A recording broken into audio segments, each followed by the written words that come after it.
Hey everybody, welcome back to MotorFiles. This is episode 7. I'm calling it Fixin Sh. So we're going to go around. I've got a few projects I need to tidy up some loose ends on. We're going to start with the El Camino. That's why I'm in the shop right now. I'm going to grab some tools. We're going to run over and take care of that. At the end of the episode, I'm going to tease the next build series that we've got going on the channel. It's going to be super interesting and something really unique and different. Not many people have seen. It's kind of behind me. I'm not going to tease it all the way. We'll save that for the end of the video. Stay tuned. This is going to be a fun one. Let's go jump on the El Camino. Darkest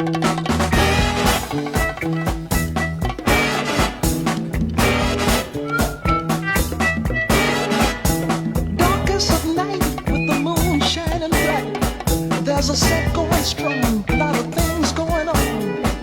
The man of Alrighty, we are all set up. I've got this ground cable right here.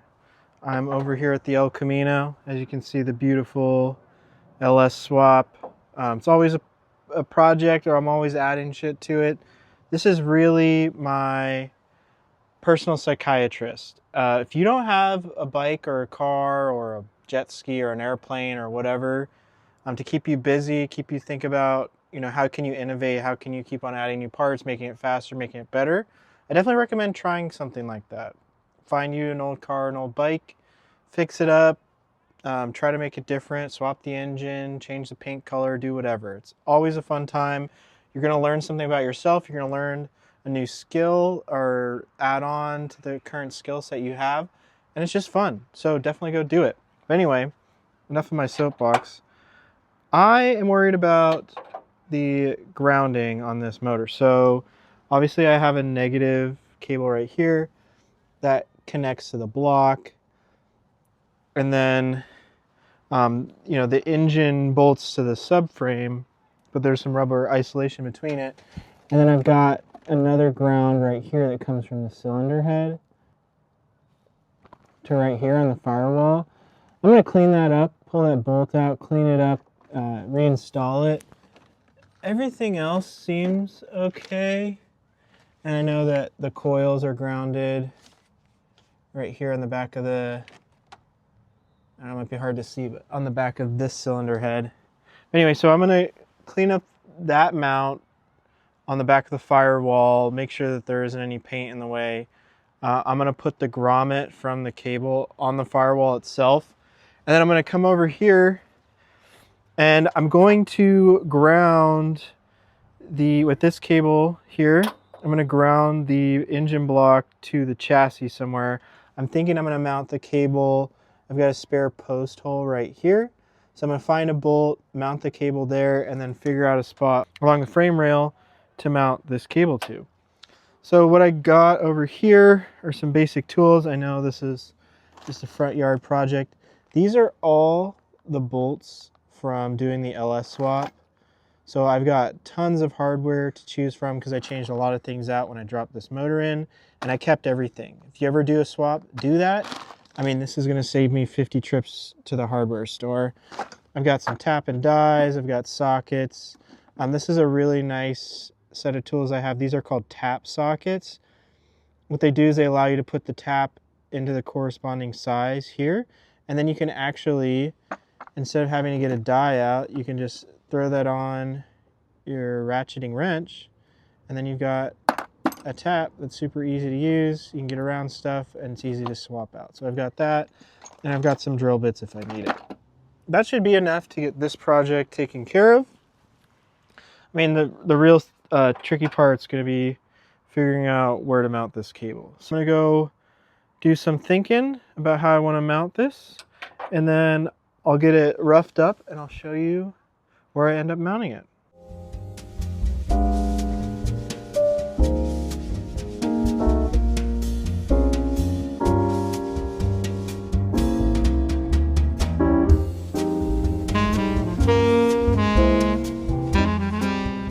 Well, I'm probably greasier than I was before, but we got the third ground, or the third point of contact, connected. Let me show you. So originally I was going to mount it on this side. I fiddled around a little bit, as you saw in previous clip.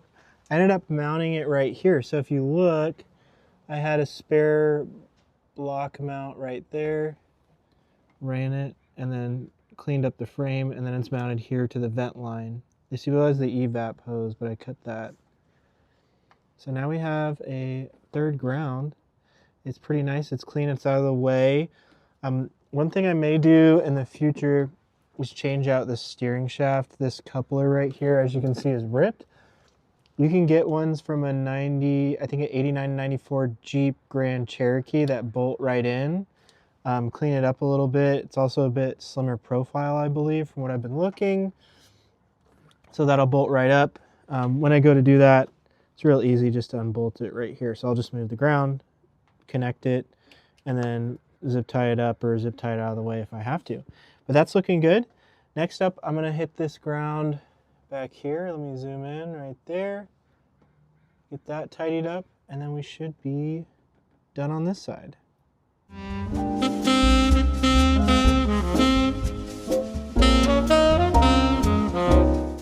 Well, we got the grounds fixed. I'll show you what I had to do. Time-lapse died, but basically this ground right here, as you can see, it mounts to the back of the engine down by where the transmission bell housing is. So it snakes all the way down through. You can kind of see right there. It was originally mounted right here, but that bolt wasn't very well secured through the firewall, and it was actually jiggling. Besides the negative posts on the battery mounted to the block, this was before I had done the secondary ground right here, this was the only other ground for the engine. So I think that was part of what was developing my charging issue. And then I noticed also on the amp meter inside the car that the voltage was surging a little bit when it got warm. So what I was thinking is, this being the secondary ground right here on the unsecured spot right there, it was causing the ground to shake a little bit from the engine, the cam rattling around, and so it wasn't getting a good enough connection. Now that we've moved it over here, we've got it tight and right. And then with this third ground right here, this thing should be good to go. Oh, sorry. This thing should be, sorry if I'm gross, but this thing should be good to go, going down the road, have plenty of fail-safes on the ground side. And I feel a lot more confident about it. I mean, there's really only one way to find out. Might start raining here in a few, so I don't think I'll be able to really test it out today, because I'm going to have to take it out and about for a little while to really try to re-experience what I was experiencing before and replicate it. So I think for right now, we're going to leave it as is, and I'll probably take it out in the next couple days. We'll try it out. So let's get to the next thing that we're going to fix. Well, we were going to put some parts on the black Funduro, kind of the final finishing touches to get that bike done. But as you can see, it's under the cover and it's snowing outside and it's wet. So we're going to put that on pause until the weather gets a bit better. However, I've got a really exciting project in the shop, so let's go check it out. I think about it every night and day. I'm addicted, wanna jump inside your love.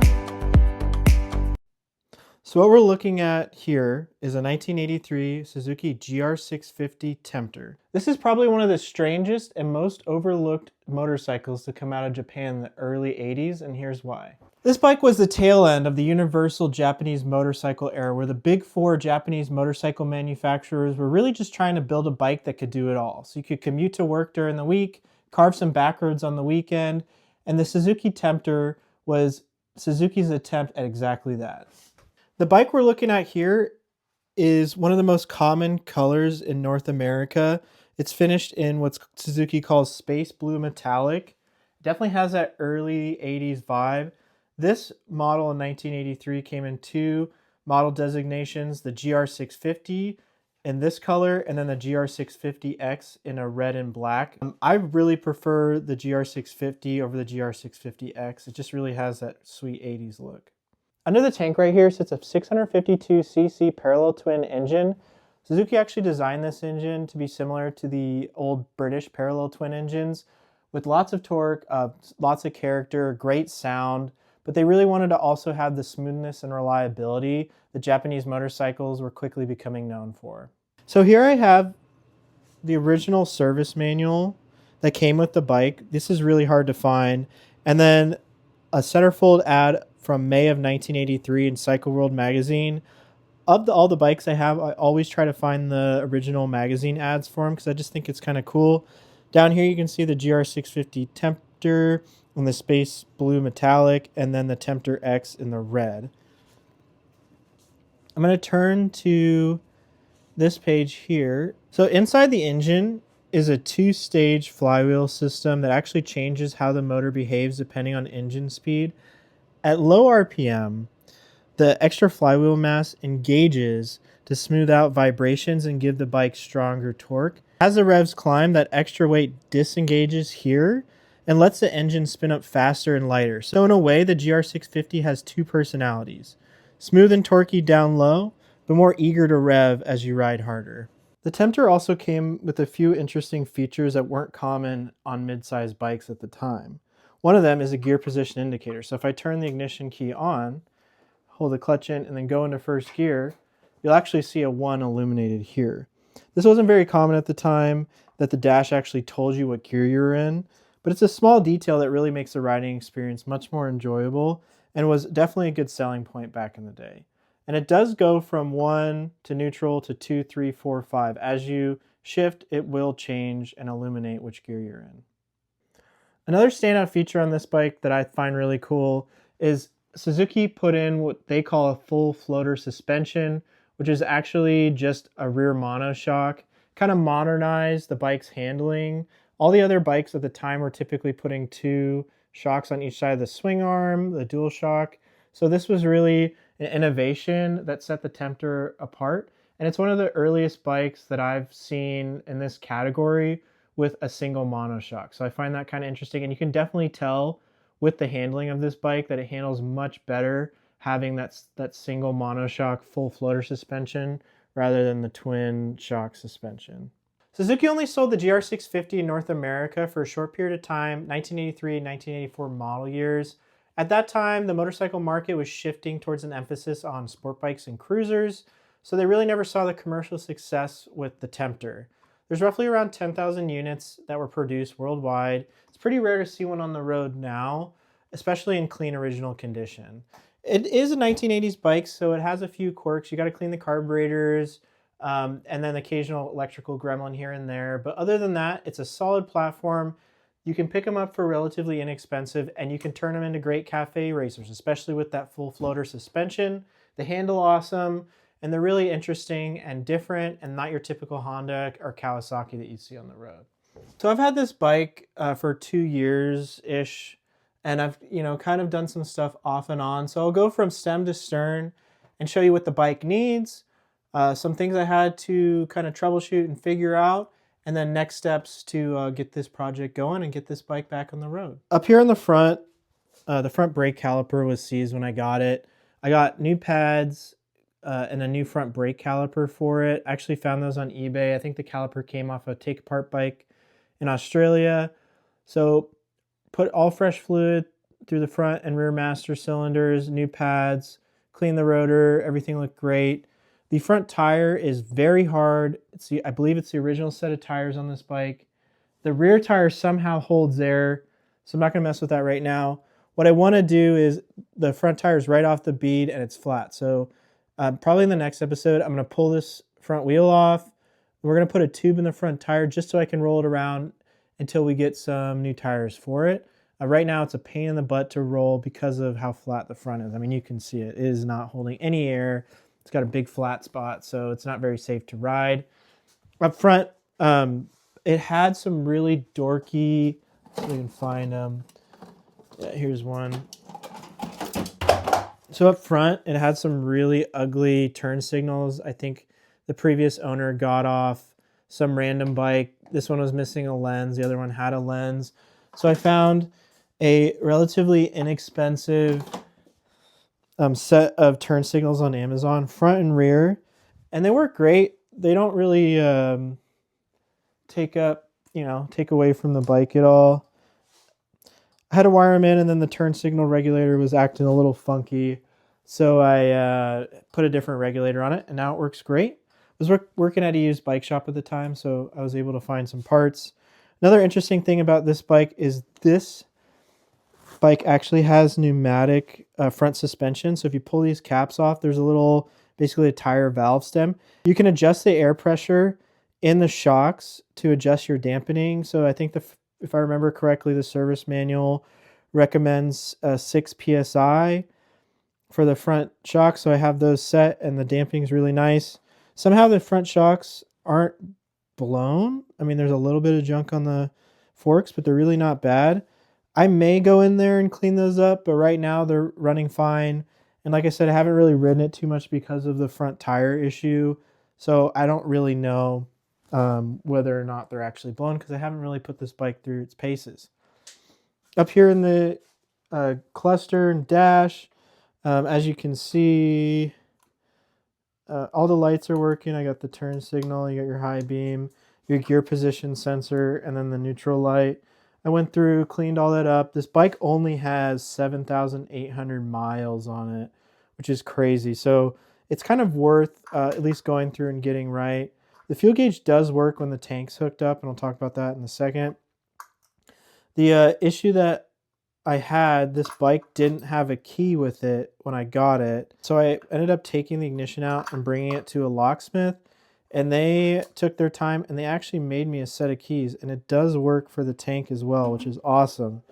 I wasn't expecting that, and yeah, it ended up working out great. The tank is actually in pretty good condition. It's got a little something, but this bike is honestly, it kind of stinks. Hold on. This bike is honestly sat for most of its life, so I don't really think it's gotten a chance to rust. It lived in a garage when I got it, and then it's lived in my basement as I've been working on stuff. It does have mirrors. I have those. There's a box of parts right here. I have mirrors for it. I don't think they're the original mirrors, although I might have to do some looking around. They look like some kind of aftermarket one. I do believe this bike has been tipped over. You see down here on the engine case, it's got some scratches. Being a mid-sized bike, people typically pick a mid-size to smaller displacement bike as an entry-level bike. So I imagine that this was used by a newer rider. It does have a small seep right here, and it seems like the previous owner put some RTV here to try to mitigate that. I think that's going to be the biggest issue on this bike, is figuring out whether or not we go pull the cylinder heads off and do a base gasket replacement and go through the top end, or if we just try to put a little patch over it and then have the next owner go through that. I'm not really sure. I want to get that tire fixed and then figure out whether or not we can get it on the road and get it running enough, dealing with the leak then, or if we need to go and overhaul the engine. I'm not opposed to either. You can still get a gasket kit for this relatively inexpensively, so we'll see, and then we'll go from there. Up here in the bottom of the tank, I found a new petcock. The old petcock was completely seized, probably from sitting. So it's got a brand new petcock. It's vacuum actuated. There's a vacuum line up here. Nothing's connected on the tank right now, just so I can take it off and work on it. I just put the panels on for the video. But yeah, so fresh petcock, new fuel lines. It came with another set of carburetors. They may need some tuning. I did get this bike to start once.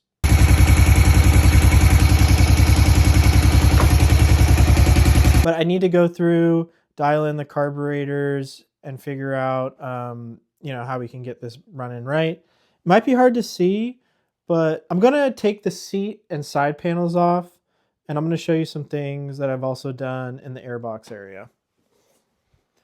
Before I do that, let me show you the seat. This is the original seat. It's in excellent condition, no tears, no BS. It looks great. It was definitely a little gross when I picked it up, but,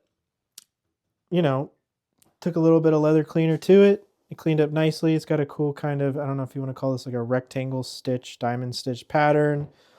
Yeah, I did the rear turn signals. This is the correct brake light for it. It had a different brake light on it that didn't look right. So I'm assuming probably because it got tipped over at some point. I ended up finding the correct brake light for it, got that wired in and installed. So it's mostly original pretty much except for the turn signals. Let me take the seat and side panels off and I'll show you some of the other things I've done underneath it. As you can see, it's a little dusty just from sitting, but I went through, rewired all the lights because I had to replace the turn signals and the rear brake light, did some crimp connectors, kind of cleaned it up. I may go through and tidy this up just a little bit more. Got a new battery for it with a battery tender, of course. This bike, when I got it, didn't have an air box or an air filter. And then the battery holder bracket deal was also missing. I ended up finding both of these on eBay from another bike, I believe out of Australia. It took me a while to find them. The intake boot rubbers are unobtainium. You cannot find this part. I've seen one set on eBay with some cracks. Said screw that. I ended up making some out of some pipe adapters here, like you would use for a garbage disposal or something. Had to trim them up, get it right. They fit amazing and they bolt right down. I've started this bike, like I said, once and it worked great, no problem. So I'm quite happy with that. You know, creative problem solving is always fun, and it ends up working out sometimes, and sometimes it really just makes you really frustrated. Anyway, I got a fresh fuel filter here, fresh fuel lines. This is the vacuum line, and then this is the connection for the fuel gauge, for the fuel sending unit. Everything else is pretty much factory. I did go through and change all the fuses out. Some of them were blown. The starter relay works great. Everything else works great. So, you know, it's going to be a fun, exciting project getting this going right. Like I said, the biggest things on this are going to be figuring out the base gasket leak. We're going to have to put some new rubber on it to get it on the road. And then everything else, and tuning some carburetors. We're definitely going to get these carburetors dialed in. Everything else should be good to go after that. This will be a, relatively sporadic posting just because I have to wait on some parts and I have to do some more searching to get the right things. I'm going to tease now, I do have another restoration project in the works as well. That one's one of my favorites and it'll be really cool. So stay tuned for that. I might launch that at some point once I get more parts on that. But this one has just been kind of a fun basement bike that I've been slowly chipping away at. And I'd like to get running sooner rather than later so I can make room for a much larger restoration project coming up on the channel in the future. So thank you so much for watching. I know it's kind of lame because it was mostly inside because it's snowing outside. I'm super excited to get this GR650 on the road and running, riding, having a good time. I think it's a really interesting bike that a lot of people don't really know about, and I've got some cool insights on it. I've been playing with it for a little while here and there, and I hope you enjoy it too. Go find an old car, an old bike, fix it, build it, don't buy it. Thank you so much for watching, and I will see you on the next one.